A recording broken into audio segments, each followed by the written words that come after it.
Jim in Newtown, Connecticut. Hey, Jim, what's up? Hi, Thom.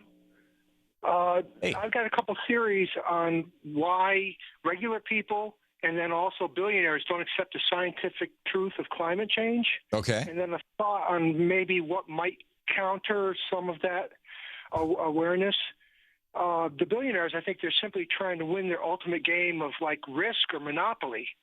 Sure. And regular people have been confused by what they experience in our culture from the entertainment, the TV, the video games, and think it might be cool to live in a sci-fi type of future, and don't actually think about what it would be like for their grandchildren to live in a Mad Max type world. Well, the other thing that we know is that ExxonMobil, knew back in the 1970s that climate change was going to come as a result of their product. And for the first couple of years, they were actually trying to do something about it, trying to figure out ways to decarbonize, the exhaust of car engines and oil and things like that. And when they finally concluded that there was no technology that would reduce the carbon waste products from the consumption of their products, they changed their strategy, at least according to the reporting that I've seen, to one of funding people who were denying that climate change was even real. And so for decades, and by the way, the chairman of ExxonMobil is being considered for Secretary of State by Donald Trump.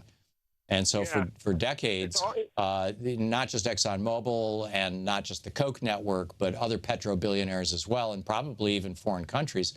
Wouldn't surprise me if some Saudi money is finding its way into many of these, right-wing groups that spend most of their time denying climate change.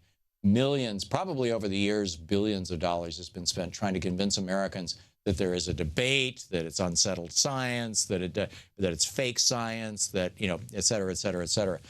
I believe that that's the largest reason why. And the reason I say that is that the variables that you're talking about, Jim, those kind of social, cultural variables, those exist in every other country on Earth, pretty much to the same degree as they do here. But we're literally the only country on Earth, or at least the only developed country on Earth, that has an entire political party that denies climate change. Because we're the only developed country in the world whose Supreme Court has said that it is legal for a company like ExxonMobil or Koch Industries or the billionaires created thereby to actually own politicians and basically control the political discourse. And with the death of the fairness doctrine for the media to completely ignore it and take advertising money from those people in exchange for their silence. And that's what's been going on in this country for all of my lifetime, it appears, or most of my lifetime. And I think that's why. Well, Thom, I was thinking that what would be helpful is if there's a way that the people that don't have access to free speech, like I watch it on Dish all I can, but,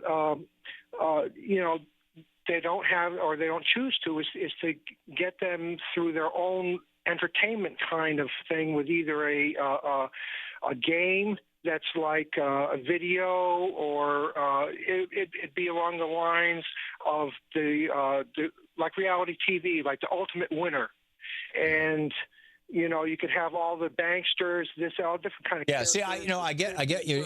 Let's use entertainment to inform people. Basically, is what you're saying, and I get that, Jim, and that's not a bad idea. And in fact, there's a game that is a sponsor for this program. It's called Evolution: The Beginning, which is a board game that you play. And it's, they're selling it through Target stores, or Target, I guess you call it. And it's a great way to promote the idea that, there's actually this thing called evolution, right? Which is a whole nother one that's being funded by right-wing crazies. And so, something about climate change would be fascinating. It would be create a board game or something like that where, try to save the earth, right?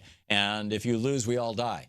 There's a lot of possibilities. But until we remove this cancer of big dollars controlling our political dialogue, we're going to continue to have problems. Jim, thanks for the call.